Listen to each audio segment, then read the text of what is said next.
Hey what guys, so I'm finally coming at you with a different video other than my Maverick series and finally doing like a vlog pretty much talking about this COVID-19 craze and at least doing kind of like a documentary recording of how everything's going on. So I'm going to do kind of like a weekly COVID Chronicle here.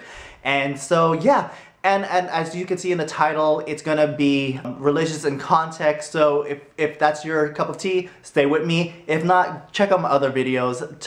If you want to talk about Snowflake and Safe Space in Marvel, go ahead, check out that video. If you want to see my other reviews, I just did Picard, so also check out that video as well. So check out those videos, but if not, stay with me and let's go into it.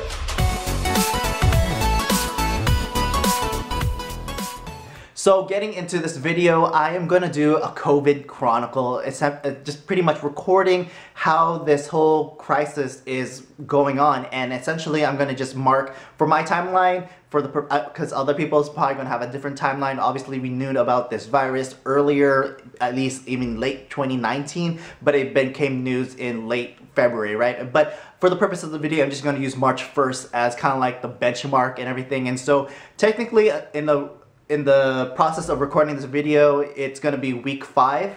And again, I want to just kind of like talk about what's the progression of everything, and obviously going into the meat of the video, talking about like how is people's prayer lives. So here in Vegas, you know, I was there the night prior when all the casinos was closing, right? And I was playing bingo at some casino up in Summerlin, and yeah, I was playing the last session of bingo, and it was weird, you know, going out and all the slot machines were powered off. And you know, it's one thing to see some casino slot machines powered off in a section of the casino for maintenance, but not the whole casino. It's really strange, and have an overhead speaker person say like, hey, we have 5 minutes before we're closing the doors.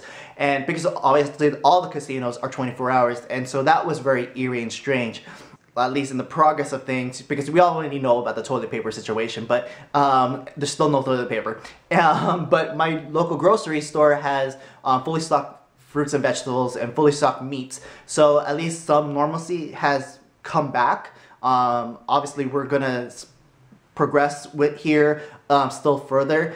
Even at work, it's still mission essential, so I am taking the time to pray as well as do videos, keeping myself busy and everything, so yeah. And then overall, Las Vegas, you know, obviously we are observing the social distancing and kind of like self-quarantine, so the strip is kind of like empty. Other people have done like videos about it and everything, and so I haven't yet do that. I just don't have the equipment to be like a drone or something to like do a better quality video.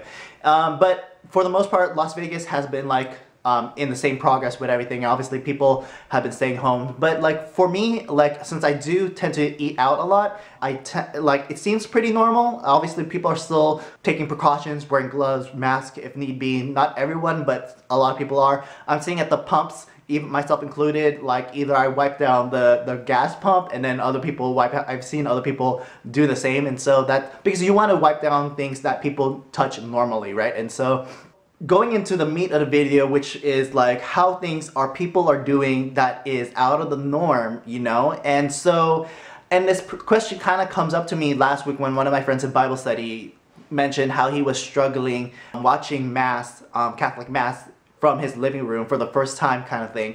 And he was saying how he was struggling because, for those who don't know, obviously as Catholics, you know, our worship service has a lot of protocols. You know, you stand, you sit, you pray, you call your response, you know, and to translate that in your living room, like, do you do the same? What do you do, right? And so for me, like, I didn't really have a hard time doing that, I guess, but I can recognize his points. Like for me, I did it by myself in my living room, but I did stand for the gospel reading, and I did stand up for the Our Father, but for everything else I kind of sat down. And so I introduced my own protocols in a ways, but it was more trying to be in a live stream with everything. And I did like a St. Mary's from Colorado, in a parish in Colorado, as a live stream, because it was the first one that popped up when I was searching on Facebook. I tried to do it on YouTube and there was no one. I know my sister has a live stream from her local parish, and I might do it for Palm Sunday and Easter too if this persists, but we'll see. Because this is Lent, I think, it is strange that God has put this in this time. It is as if we are forced to sacrifice, right? And I hope there's still light at the end of the tunnel, and I hope like this everything comes out better, you know, and easier, because we are like, nature is already resetting, you know, like the Manila Bay in the Philippines is clearing up, the canals in Venice is clearing up, and why not use that time to like for prayer life, you know, and just, you're supposed to go for God, especially for Catholics who tend to go to Mass physically. We are now, if you are practicing Catholic, you need to actively seek God. Like, I take a walk and pray the rosary, you know, just to have an exercise and get the sunlight and actually do something. I want other people to have a more prayer life and be hunger for Jesus, and especially in this time, you know. I think this is a really perfect time, and that's why I'm a little bit more hopeful, because I'm seeing this as in the military terms, embrace the suck, but in religious terms, embrace the grace, and using this time to reset ourselves. So I kind of want to like talk to other people, and if you're watching this video, how is your prayer life, and like what are you doing new or different that we can learn from each other? Because I think there is, obviously Jesus is with us when there's two or more people involved, you know, like what, Matthew 16:18, I think.